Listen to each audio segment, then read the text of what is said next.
Dans ce podcast, nous allons voir ensemble l'importance de bienvenue à toutes et à tous dans Muslim Family Time. On est très heureux de vous retrouver la famille pour une petite heure ensemble dans ce podcast, comme vous le savez, pour les couples et les familles qui s'accordent du temps. Laïla, comment tu vas? salam alaikum. Wa alaikum salam wa rahmatullah. La semaine dernière, on avait Nouhaïla. Et là, te retrouver que tous les deux, ça fait bizarre maintenant. J'avoue. Alhamdoulilah, on a reçu que des retours très positifs par rapport à l'intervention de Nouhaïla. Beaucoup nous ont dit que c'était trop court, que des retours, alhamdoulilah, très bienveillants. Et ça lui a fait plaisir et à nous aussi. Certains qui nous ont même demandé qu'elle reste tout le long du podcast. Voilà. Et qu'on disparaisse. Écoutez, quelque part, c'est ce qu'on va faire. Hein. Je pense qu'on va laisser Nouhaïla prendre la relève. Hein. En tout cas, elle reviendra très certainement. Ça l'a vraiment encouragée. Et puis, elle s'est dit, pourquoi pas. Donc, voilà. Alhamdoulilah. Alors, tout le monde a retenu justement le côté très structuré de Nouhaïla, machallah. Elle tient ça de sa maman. J'avoue. Après, bon. Et bien sûr, son humour, là, elle le tient de son papa. Là, il faut bien transmettre quelque chose. Hein. Tu vois ce que je veux dire? Oui. On a reçu un commentaire cette semaine d'une sœur qui s'appelle Safia. Alors oui, Safia nous a envoyé un message. Elle a également un podcast qui s'appelle Goûte à la réussite. Et elle nous dit « Vous nous rendez fiers par l'exemple de votre couple, masha'Allah, cette complicité, Allah Ibarek. Leïla, ta douceur, ta minutiosité, oui, je sais, ça ne se dit pas. Mohamed, ta gentillesse et ton charisme, vous formez le couple. Qu'Allah vous préserve et grandisse l'amour fillah entre vous. Amin, Inch'Allah, ya Rab. Barakallahu fik, ma sœur Safia, c'est vraiment sympa, c'est vraiment très gentil ce commentaire. Alors, bon, le charisme, je sais pas, la gentillesse, c'est sûr. Oui, j'avoue. Je trouve que c'est très intéressant qu'il y ait des sœurs et des frères qui commencent à se lancer dans le podcast. Mm-hmm. C'est génial, on vous encourage. Et d'ailleurs, même si vous voulez des conseils sur comment lancer votre propre podcast, n'hésitez pas à nous contacter. Inch'Allah, on se fera un plaisir de pouvoir vous aider ou même de pouvoir probablement offrir des séances de coaching là sur ça. Oui, tout à fait. Ça, c'est ton domaine d'ailleurs. Si ça vous intéresse, parce que je vois qu'il y a des gens qui posent des questions sur comment lancer un podcast, comment faire que votre compte Instagram soit de meilleure qualité, etc., n'hésitez pas. Probablement que dans le futur, on proposera ça comme support, quoi. Inch'Allah. Recevoir vos messages, la famille, ça nous fait tout le temps plaisir. Qu'Allah subhanahu vous récompense. On a vu cette semaine, Laïla, qu'il y avait aussi beaucoup d'auditeurs qui étaient sur Spotify. On comptait justement leur faire un petit coucou. Voilà, tous ceux qui nous écoutent sur Spotify, qu'Allah vous récompense. Merci beaucoup pour la force. Merci à tous ceux qui nous lâchent des likes, des 5 étoiles également sur Spotify. Ça nous fait plaisir. Et justement, Laïla, le thème d'aujourd'hui, il est un peu en rapport avec tout ça. Avec le fait d'avoir des likes, avec le fait d'avoir des followers, le fait de recevoir des gentils messages, des commentaires tout le temps. Est-ce que quelque part, il n'est pas important de remettre l'accent sur l'intention? Oui, de renouveler notre intention. Parce qu'on est tous des êtres humains. Tout à fait. Tu vois, on peut commencer quelque chose pour Allah et après coup, on se dit « Ah, mais tiens, je voudrais que telle personne, elle aime bien ce que je fais, je voudrais qu'il y ait tant de personnes qui aiment ce que je fais, ou je voudrais qu'on parle de moi en bien. » On est tous des êtres humains faibles, tu vois. Tout à fait. Et donc, c'est pour ça qu'on a fait ce sujet, d'ailleurs. Parce que, pour moi, il semblait très important de mettre l'accent sur l'intention, de parler de ce sujet, parce qu'en fait, l'intention, elle est importante dans toutes les actions de notre quotidien. Ça ne se limite pas à un domaine en particulier. Ouais. Et donc, il était essentiel de l'aborder. Et d'ailleurs, de nombreux savants ont commencé leur ouvrage par le premier hadith qui nous dit « Les actes ne valent que par leurs intentions ». Oui. Donc, les nombreux savants, notamment l'imam Nawawi, les muhaddiths Muslim et Bukhari, tous leurs livres commencent par ce hadith. Donc, il y a de nombreux savants qui disent même que c'est le quart de la compréhension de notre religion. En apparence, un simple acte qui peut être de l'extérieur un acte d'adoration, si tu n'as pas la bonne intention, il peut te mener vers la mauvaise voie, quoi. Exact, tout à fait. Donc du coup, l'épisode va s'articuler autour de 5 grands points, on va dire. On va déjà définir un petit peu plus l'intention en islam, ce que l'intention n'est pas, bien sûr, parce qu'il y a des choses qu'il faut bien différencier. On va aussi parler de l'intention qui est liée à la sincérité, l'importance de la sincérité de la bonne intention. On va parler un petit peu aussi le secret et l'importance de cette intention, et surtout comment renouveler régulièrement nos intentions, Inch'Allah. Bon, très bien, machallah. Je pense que l'introduction est parfaite. Alors, concernant la définition de l'intention, comment on pourrait la définir? Parce que c'est vrai qu'on a tous envie de prendre des bonnes intentions, tu vois. L'intention, en fait, elle se formule dans le cœur. On peut parfois la formuler à haute voix, notamment quand on fait le hajj, mais principalement, ça se fait dans le cœur. Et en fait, l'intention, elle donne du sens aux actes que l'on fait. Et les actes les plus mondains, même les plus banals, peuvent être élevés au rang d'adoration simplement en ayant une bonne intention. Bien sûr. Si, par exemple, tu dors, ça m'arrive de dormir quelquefois, très souvent même, mais si tu dors avec une intention de te reposer pour, Inch'Allah, te sentir mieux en tant que musulman, pour pouvoir continuer à adorer Allah, ce sommeil est considéré comme une adoration, parce que tu te reposes, tu reposes ton corps. Le fait de manger, c'est pareil. C'est même pour ça d'ailleurs qu'on a toujours des invocations avant de faire quelque chose. Donc de dire Bismillah avant de manger, de l'invocation avant de sortir de chez soi, avant de dormir. Tout ça, c'est pour en réalité renouveler notre intention et faire en sorte que tout ce que l'on fait reste une adoration. Tout à fait. Deuxième point, ce que l'intention n'est pas. L'intention, ce n'est pas un objectif. D'accord. Pourquoi ? Donc, que l'intention vise de façon générale un but beaucoup plus noble que l'objectif. Donc, je vais vous donner un exemple parce que Voilà, je vous donne un exemple. Si vous avez pour objectif d'arrêter de fumer, eh bien, donc c'est un objectif que vous vous mettez, mais pour l'inscrire dans un but beaucoup plus grand, qui est notamment la satisfaction d'Allah et de s'éloigner du péché, eh bien là, en fait, on place l'intention dans un but beaucoup plus noble et l'intention, si vous voulez, elle est beaucoup plus globale que l'objectif. D'accord. Donc ça veut dire quoi ? Si j'ai envie d'arrêter de fumer, mon intention, il faut qu'elle soit pour Allah. Je fasse ça pour Allah. Exactement. Donc nous, en tant que croyants, on doit toujours placer notre intention de façon à ce que ce soit pour Allah. Et donc le but derrière est beaucoup plus grand que la réussite de l'objectif en lui-même.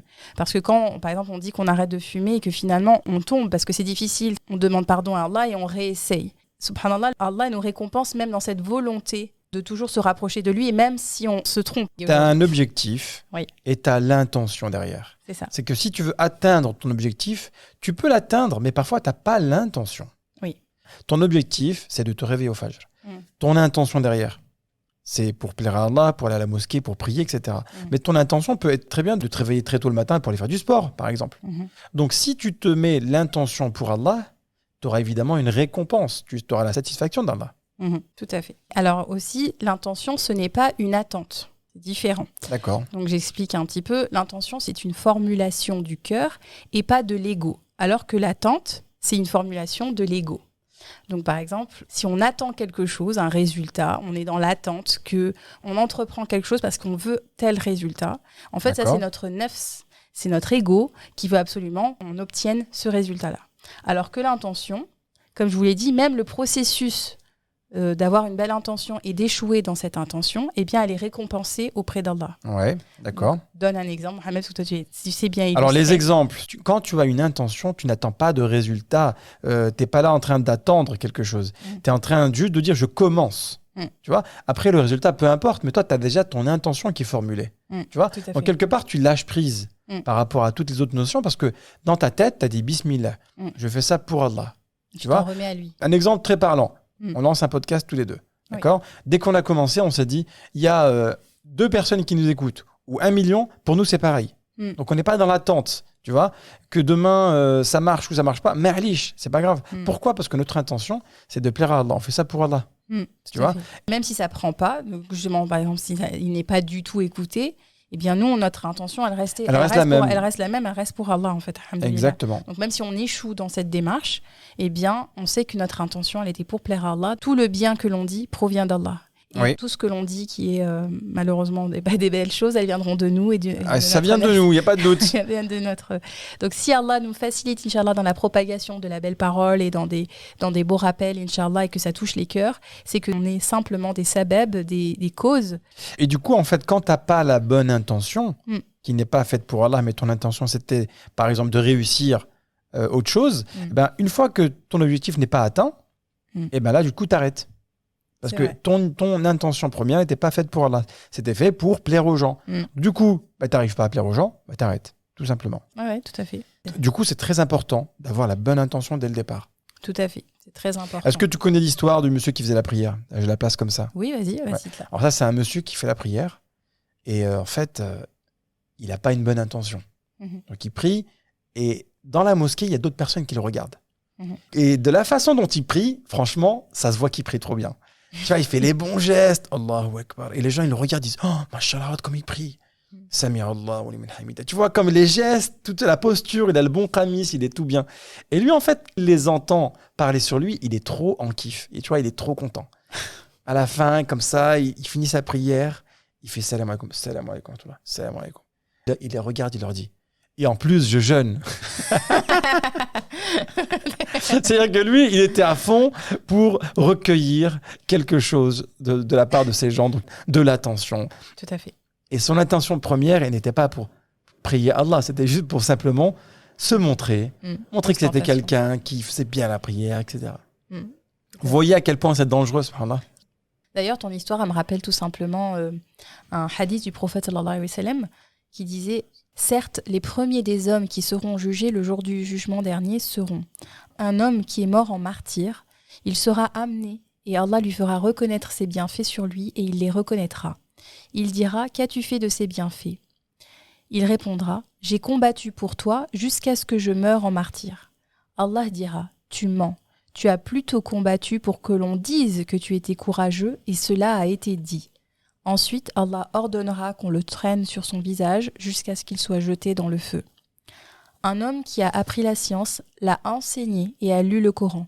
Il sera amené et Allah lui fera reconnaître ses bienfaits sur lui et il les reconnaîtra. Il dira « Et qu'as-tu fait de ces bienfaits ?» Il répondra « J'ai appris la science, je l'ai enseigné et j'ai lu le Coran, tout cela pour toi. » Allah dira « Tu mens, tu as plutôt appris la science pour que l'on dise que tu es un savant, et tu as lu le Coran pour que l'on dise que tu es un lecteur, et tout cela a été dit. » Ensuite, Allah ordonnera qu'on le traîne sur son visage jusqu'à ce qu'il soit jeté dans le feu. Enfin, un homme à qui Allah a accordé ses largesses et à qui il a donné de tous les types de biens, il sera amené à Allah, et Allah lui fera reconnaître ses biens sur lui, et il les reconnaîtra. Il dira « Et qu'as-tu fait de ces bienfaits ?» Il répondra « Il n'y a pas une seule chose dans laquelle tu aimes que l'on dépense sans que j'y ai dépensé pour toi. » Allah répondra « Tu mens, tu as plutôt dépensé pour que l'on dise que tu es généreux, et cela a été dit. » Ensuite, Allah ordonnera qu'on le traîne sur son visage jusqu'à ce qu'il soit jeté dans le feu. Qu'Allah nous en préserve. Waouh, c'est un hadith qui est assez puissant. Il n'y a rien à dire parce que là, subhanallah, ça veut dire que c'est très grave. On ne réalise pas. Attention, les personnes qui sont citées dans ce hadith, elles font du bien. Alors que dire des gens qui font du mal? C'est qu'elles font du bien en apparence, mais leur cœur disent autre chose. Donc tu apprends le Coran, tu lis le Coran, mais c'est vrai qu'en fait, toi, tu cherches pas à ce que Allah soit satisfait de toi. Tu veux que les gens disent « Oh mon Dieu, il récite trop bien ce frère ». Tu ne cherches pas à donner fisabilillah. Tu cherches à ce que les gens disent « Il donne. Ah, c'est un mec généreux, c'est un mec brave, etc. » Et ça, regarde où ça te mène, subhanallah. Ça nous mène en enfer. Mais dans la vie de tous les jours, est-ce que ça peut nous arriver? Clairement, si on n'est pas vigilant, si on reste pas vigilant, et donc c'est pour ça qu'on va en parler un peu plus, si on n'est pas vigilant, on peut très facilement faillir et on peut très facilement tomber. D'ailleurs, ça me fait penser à l'imam Razali, qui, quand il voyait que les gens commençaient à l'encenser, à lui dire des compliments, s'est éloigné de la ville, est parti, il a quitté l'endroit où il vivait et pour aller nettoyer les toilettes, en fait. Pour pouvoir tuer son nafs, pour ne pas être touché par les compliments que l'on peut recevoir. Bien sûr. Et pour garder surtout la bonne intention et ne pas faire gonfler cet ego, en fait. Tu sais que, subhanallah, cet exemple, il est incroyable. Parce que regarde, c'est l'imam Razali. C'est un imam éminent qui a été respecté par tout le monde. Jusqu'à aujourd'hui, on a encore ses écrits. Ça veut dire que, subhanallah, c'était quelqu'un de très important dans l'histoire de l'islam. Tout à fait. Et lorsqu'on lui faisait un compliment qui était justifié, qui était mérité, qu'est-ce que lui faisait? Il allait remettre son ego par terre pour le casser son œuf, pour pas que son œuf soit à la recherche de ses compliments. Tout à fait. D'ailleurs, tu remarques ça chez les personnes qui font les chanteurs, ceux qui font du stand-up, ceux qui font des concerts, etc. Ils te disent que quand tu es sur scène, c'est addictif. Tu deviens addict. C'est comme une drogue. À cette reconnaissance des gens. Tu as besoin. Il y a même des chanteurs qui ne sont plus en activité qui te disent qu'ils ont une peur de rester tout seuls. Ils ne peuvent pas rester tout seuls dans une pièce parce qu'ils ont besoin d'avoir de la reconnaissance, d'être validés par les gens. On parle de gens qui sont absolument à la recherche de l'approbation des autres. Oui. D'ailleurs, c'est un sujet qu'on va faire, Inch'Allah, plus tard sur comment justement se libérer un peu du regard des gens Et justement, là, l'importance de l'intention, c'est vraiment de recréer du lien avec Allah. C'est de rediriger notre attention. Parce que notre attention, elle peut très vite dévier. Oui. Et ça, c'est normal, en fait. Ça fait partie de nous. Donc, l'intention, elle est là pour qu'à chaque fois, on replace au cœur de notre vie, de nos actes au quotidien, on replace l'importance d'Allah dans nos vies, en fait, tout simplement. Ça revient un petit peu sur ce que tu disais. Donc, l'intention, vraiment, est liée à la sincérité. C'est ça, elle est liée à la sincérité. Et même Imam Razali, il a écrit un chapitre sur la sincérité et il disait que c'est une science. Et en fait, l'intention, elle est liée à la notion de sincérité parce qu'elle doit être pure, elle doit être sincère et elle doit être uniquement pour Allah. Ouais. Donc, vraiment, pour savoir si on est sincère ou pas, tout simplement, on se doit se demander est-ce que les actes que l'on fait dans les actes d'adoration, ne serait-ce que dans les actes d'adoration, on a la conscience d'Allah dans nos gestes, dans nos quotidiens déjà. En 2022, Leïla, à l'heure des réseaux sociaux, etc., c'est quand même difficile d'être sincère. Dans le sens où, tu le vois maintenant, on va à la Mecque, tout le monde va à la Umrah, tout le monde prend des vidéos, tout le monde se prend en photo devant la Kaaba, etc. Tu vois les selfies près de la Kaaba, bon, on les fait tous, tu vois. Mais est-ce que c'est pas quand même dangereux, tu vois? L'intention, c'est là où l'intention, elle est importante. On peut très bien On est faible quand même, tu vois. On est faible. En fait, on peut très bien faire une photo, un selfie pour garder un souvenir, tout simplement. Si l'intention, c'est d'en garder un souvenir, de le partager avec ses enfants, de reparler, de se remémorer ces moments.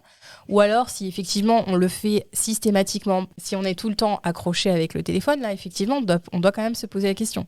C'est quel est l'objectif d'être tout le temps sur son téléphone à ce moment-là. Donc moi, je comprends que, d'ailleurs, le gouvernement en Arabie Saoudite avait mis un message de vigilance, en fait, justement, sur le fait de ne pas utiliser à outrance les téléphones. Il faut faire attention. Clairement, il faut se poser la question.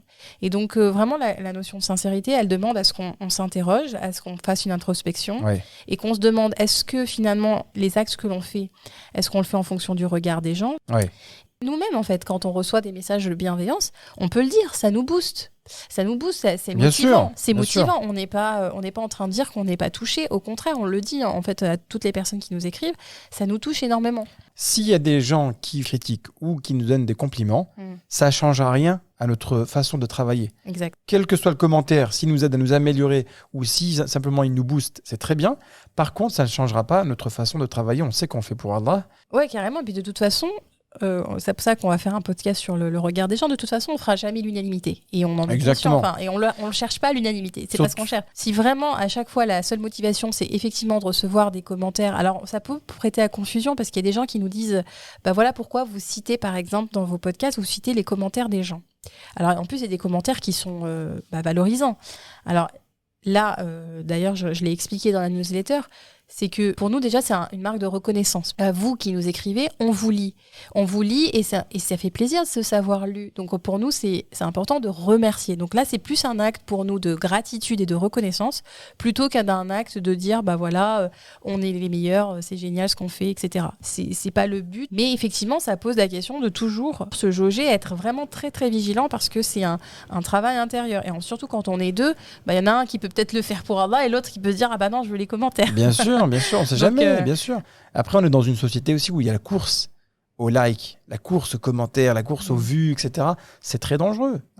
Donc ça, c'est la première chose, c'était donc de vous demander si finalement le regard des gens a un impact sur vos actions. La deuxième chose, c'est de vous demander si finalement ce que vous faites, vous la faites de la même intensité en public ou en privé. Et est-ce que vous le faites en attendant des remerciements ou non ? Voilà, il faut vraiment se poser ces questions. C'est là où on peut vraiment jauger notre intention. Et puis, il y a aussi une dimension dans l'intention, c'est qu'aujourd'hui, il y a beaucoup de gens qui font des actions au quotidien sans placer d'intention. On les fait de façon automatique, on les fait de façon mécanique. Et en fait, subhanallah, c'est ça la beauté de notre religion, c'est que en plaçant une intention, chaque acte de notre vie peut être élevé au rang d'adoration. Je ne sais pas si vous vous rendez compte. Tu fais un café pour ton mari. Voilà. T'es à la maison, il est en train de bosser sur l'ordinateur, les enfants, ils regardent Bob l'éponge, et tu te dis, je vais faire un petit thé ou un café à mon mari. Déjà, c'est très sympa. Voilà, moi je dis ça comme ça, évidemment, je dis ça comme ça. Mais si tu fais cet acte et tu te dis, Inch'Allah, je le fais pour Allah, je le fais pour que je sois une meilleure épouse, et bien, subhanallah, tu auras des hasanat. Et ça peut effectivement être compté comme un acte d'adoration parce que tu es en train de le faire pour la satisfaction d'Allah. Tout à fait. Quand j'avais les enfants qui étaient plus jeunes, mes actes d'adoration étaient très limités dans le sens où j'avais l'impression de ne pas en faire assez. Et subhanallah, en fait, il y avait une sœur que je remercie d'ailleurs aujourd'hui qui me disait « Leïla, tu sais, quand tu allaites ton enfant, parce que, alhamdoulilah, j'ai allaité tous les enfants jusqu'à leurs 2 ans. Moi, je disais, voilà, regarde, je dois m'asseoir. Vous savez, les mamans qui allaitent, on sait qu'on est dans notre élan, on a plein de choses à faire, on doit se poser, on aimerait faire plus, mais on ne peut pas. Et en fait, elle disait, imagine que chaque goutte de lait que ton enfant boit, si en plus tu mets l'intention à chaque fois que tu l'allaites, c'est pour en faire un musulman sain, un musulman fort, etc. Elle me dit, imagine que chaque goutte de lait qu'il va boire, t'en es récompensé, subhanallah. Et c'est vrai que quand elle m'a replacé ça, je me suis dit, mais oui, subhanallah, c'est vrai. Subhanallah. Et ça dans chaque chose. Donc même, ne soyons pas non plus... Ils en ont bu des gouttes, les enfants, de toute façon. En 2 ans. Mais, des litres, à mon avis. Et subhanallah, on peut l'appliquer dans chaque chose au quotidien. Et c'est vraiment la beauté de notre religion. Imaginez que notre vie, elle ait du sens. C'est beau, c'est vraiment beau ce que tu dis, machallah. Et tu as raison. Chaque chose que l'on fait, on peut l'élever au rang d'adoration, simplement avec l'intention. Subhanallah. Il y avait même quelqu'un qui a un frère, toi tu parles d'une soeur, moi je parle d'un frère, qui disait que lui, il place son intention partout, même quand il va au travail. Pour lui, c'est un acte d'adoration. Parce qu'il dit, voilà, je vais nourrir mes enfants qui, Inch'Allah, seront des bons musulmans. Donc tout ça, c'est un acte d'adoration. Exact. Mais ça demande vraiment d'être en conscience, de vivre. C'est ça la différence entre un animal et nous. C'est qu'en fait, merci beaucoup, Leïla. Ça me fait vraiment plaisir. Un animal n'a pas d'intention. Non, mais vraiment, c'est ça. Non, mais il n'a pas de conscience, surtout. C'est-à-dire qu'on devrait pas être dans ce rythme mécanique et automatique en se demandant, mais qu'est-ce que je fais de ma vie ? Non, en fait, subhanallah, c'est à chaque fois qu'on devrait commencer quelque chose, se poser, se dire, subhanallah, je le fais pour Allah, ou Allah, je cherche la satisfaction en m'engageant dans tel acte. Mais imaginez si on le fait dans chaque chose, notre vie, elle aurait plus de sens, on serait beaucoup plus épanoui, parce qu'on sait que dans chaque chose, Allah est là, et c'est incroyable, en fait. Je sais pas si et c'est beau, et surtout apaisant. Parce que combien de choses on fait dans la vie, et on est stressé, et on se rend malade pour satisfaire quelqu'un, ou pour alors se montrer. Et au final, quand on se rend compte que, en fait, oublie tout ça. Toi, tu dois te concentrer sur Allah. Tu dois satisfaire Allah, tu dois plaire à Allah, c'est tout. Le reste, ça n'a pas d'importance. Parce que si tu plais à Allah, tout va s'arranger. Et déjà, tu as un stress en moins. Parce que quand tu veux plaire aux gens, parfois, tu vas très loin. C'est ça, tout à fait. Alors, le deuxième grand point, Leïla, c'est de garder la constance dans l'intention. C'est d'être vigilant et de purifier régulièrement nos intentions. D'accord. Il y a l'imam Ibn Kathir qui disait « Apprenez à purifier vos intentions. Restons vigilants à l'état de nos cœurs pour qu'ils restent purs et sincères. » Et donc, en fait, la corruption de nos cœurs va emmener à la corruption de nos actions. Waouh. Ton sujet, il est sérieux, en fait, là. Bah oui. Moi, tu m'as dit l'intention au début. Je dis, alhamdoulilah, ça y est, on a tous une bonne intention. Tu sais, le monde des bisounours. Et là, en regardant tous les points que tu évoques, c'est chaud, en fait. Mais complètement. C'est dangereux, en fait. C'est qu'il faut se remettre en question tout le temps. C'est ça. Alors, Leïla, il faut qu'on discute du secret de l'intention. Parce qu'en réalité, il y a un secret.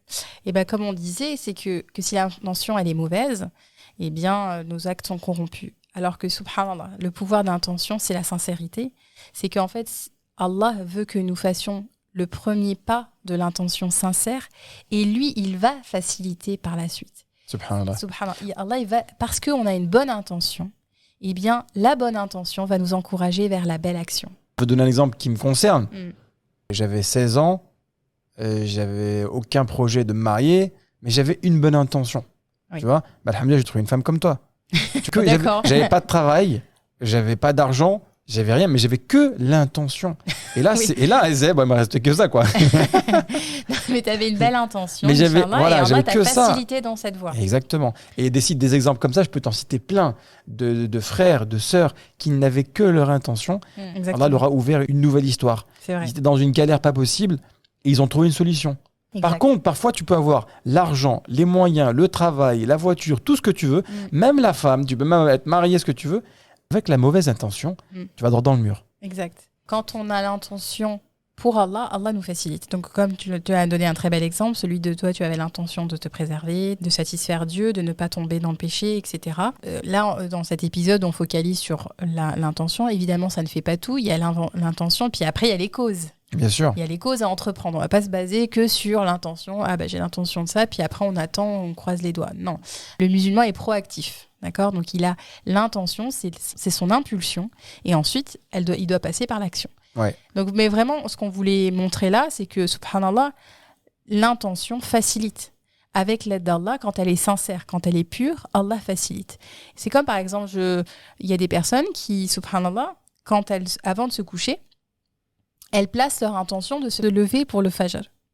Et elles ne mettent pas leur réveil et elles arrivent à se réveiller. Subhanallah. Allah facilite parce que tu as mis ton intention avant de dormir, tu as fait ta petite routine du soir, tu as fait tes ablutions, tu as fait les adhkar et tu places l'intention que demain tu te lèveras pour le fajr. Mais ça, c'est un conditionnement, tu sais ça. C'est un conditionnement et Même ça facilite. Même dans le subconscient, tu conditionnes ton cerveau en lui disant je veux le faire. C'est comme si quelque part tu programmais ton cerveau. Oui. Regarde, même pour le ramadan, la veille du début du ramadan, on fait l'intention de demain je vais jeûner. Oui.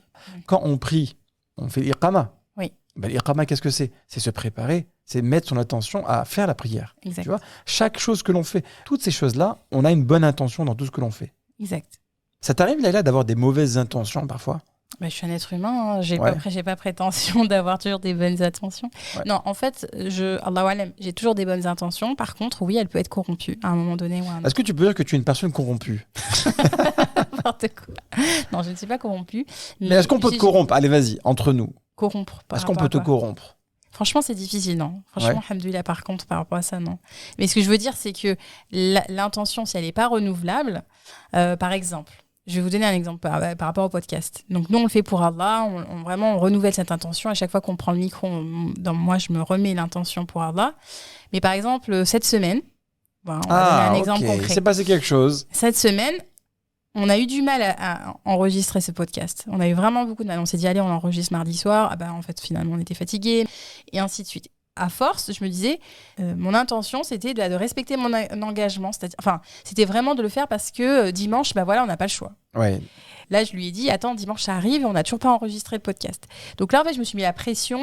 Et là, en fait, c'est simplement parce que je me dis, les gens vont attendre cet épisode et il ne va pas être là.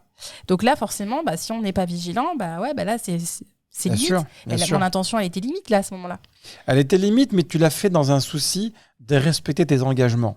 Donc, ton intention n'était pas non plus corrompue. Tu peux avoir aussi plusieurs intentions. Bien sûr. De respecter tes engagements, de respecter tes habitudes. Donc, il y a plusieurs choses qui englobent.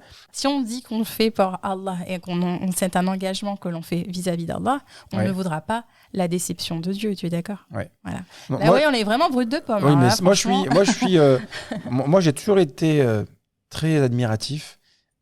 Parce que nous, en fait, on est derrière un micro, les gens ne nous voient pas. Donc, gérer son intention, c'est plus facile que des gens qui se montrent, tu vois, qui font des vidéos en caméra face-to-face, tu vois. C'est quand même pas facile, hein. Imagine que tu es quelqu'un qui est connu. Là, ton intention, tu peux facilement la mettre à mal parce que tu peux dire « Oh, les gens me connaissent, les gens me reconnaissent. Quand je marche dans la rue, les gens me disent coucou et tout ça, tu vois. » Donc, c'est quand même particulier. Tu dis « Ah, pour qui je fais ça maintenant ?» Tu vois. Les gens recherchent cette quête de notoriété. Aujourd'hui, c'est une quête, on peut le dire.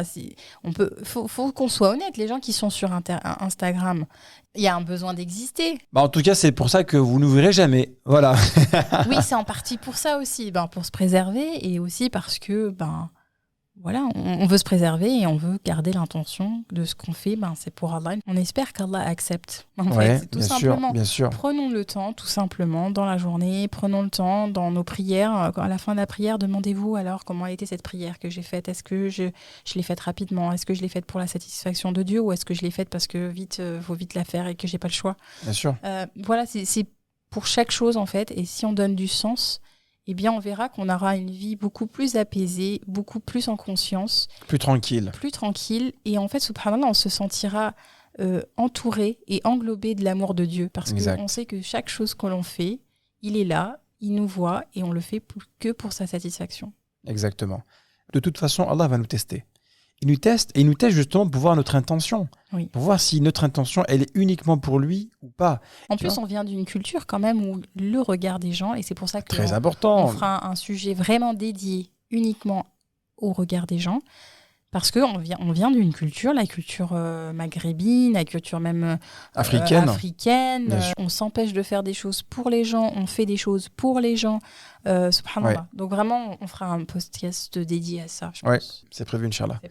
Merci beaucoup, Laïla, pour ce beau rappel sur l'intention. J'ai quelque chose à partager. J'ai une très belle histoire à partager, une histoire personnelle. Je vais la partager avec vous dans le groupe Telegram d'aujourd'hui, Inch'Allah. Inch'Allah. Donc, vous allez sur le groupe Telegram, vous cliquez sur le lien et vous pourrez, Inch'Allah, lire cette histoire. C'est quelque chose d'assez personnel. Je ne peux pas la dire comme ça. Désolé. D'accord. Je pourrais la dire. Donc, mon intention, à moi, c'est que vous y allez sur Telegram. Parce que c'est important. Voilà, exactement. Mais voilà la famille. En tout cas, merci beaucoup de nous avoir écoutés. N'hésitez pas à nous dire en commentaire ce que vous en avez pensé. Et surtout, si vous avez des conseils sur comment garder une bonne intention. Alors, Laïla, le podcast de la semaine prochaine, sur quel thème ? Alors, le podcast de la semaine prochaine, Inch'Allah, sera sur la procrastination. Oh mon Dieu, mais ça nous concerne pas du tout. Voilà. Parce qu'on s'est dit, on a procrastiné quand même cette semaine. Cette semaine, on a bien procrastiné. Mais en fait, franchement, la vérité, c'est à cause de toi. Oui, c'est de ma faute. Mais c'est de ma faute. Je suis désolée, je le dis à 2000%. J'aime pas de dire tu, mais en fait, moi, je suis pas une procrastinatrice. Mais comme on est un podcast, on est deux. Mais c'est en last minute, moi, j'aime pas ça. C'est last minute, comme d'habitude. Et vous les connaissez. On fait pas les podcasts en avance. On n'aime pas faire ça chez Muslim Family Time. Nous, il faut les faire en avance. Nous, on est dans l'actualité. On est là au courant de ce qui se passe chaque semaine. On ne sait jamais, on change le thème. Ouais, mais en fait, en gros... On est flexible. Tu es flexible, moi je suis rigide. Toi, t'es rigide, exactement. Non, en fait, j'ai envie de faire du batch. Comme je fais du batch cooking, j'ai envie de faire du batch pour les épisodes de podcast. Mais non, ça ne peut pas se faire comme ça. Avec lui. On verra ce qu'on va faire, Inch'Allah. Mais en tout cas, la semaine prochaine, thème sur la procrastination. Oui. Je suis partant. Je pense que tes conseils vont m'être utiles, Inch'Allah, la semaine prochaine. Inch'Allah. On vous retrouve la semaine prochaine, la famille. Merci beaucoup pour votre attention. Qu'Allah bénisse vos intentions, qu'il fasse qu'elles soient pures, qu'elles soient sincères, qu'elles soient uniquement pour Allah et personne d'autre. C'est ça le challenge. On vous souhaite une bonne semaine. À très vite, la famille. Salam alaikum wa rahmatullah. Salam alaikum.